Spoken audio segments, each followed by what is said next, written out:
Jazz, another field where the rather cumbersome organ finds a happy but unlikely home on the road with jobbing musician Jay Denson. Here, unfazed by the fact that each time he shifts the instrument, he damages it. So why does he do it? There's nothing else makes this noise.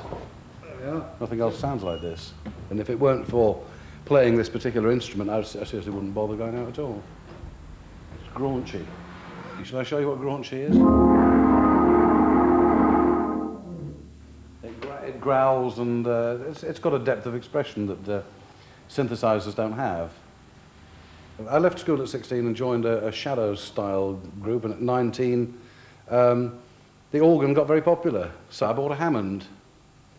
And the tenor player in that band was a dab hand as a joiner, and he built me a Leslie. That's one of these rotating speaker cabinet monsters here.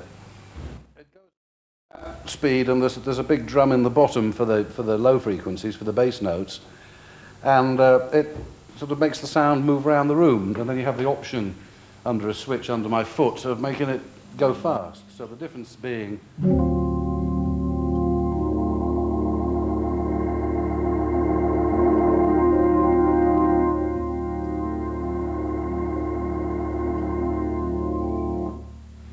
the first one that I had, the tenor player built me this thing, and it had a washing machine motor in it and big openings in the sides. I remember once it ripped a girl's handbag to pieces. She shredded this handbag and sent it flying across the room.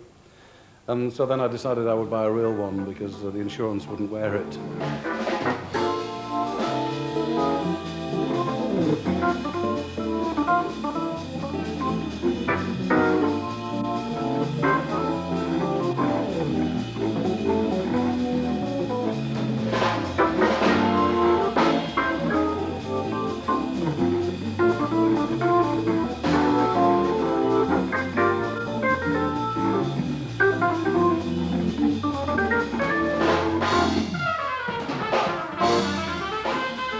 I'm playing like a separate bass player the whole time. There's a portion of my brain is sidelined into doing that. I don't quite know how, but it does.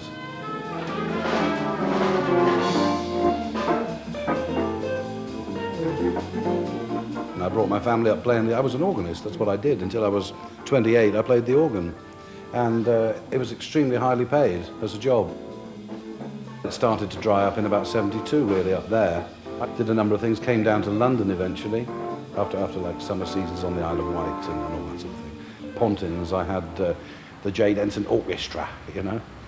And after that I went to London, and really it was pubs, or there were some very big pubs where you played in cover bands that played what they used to call pop plan arrangements. You did covers of the hit parade, basically. And also other pubs where people got up and sang My Way and Boiled Beef and Carrots and all of that.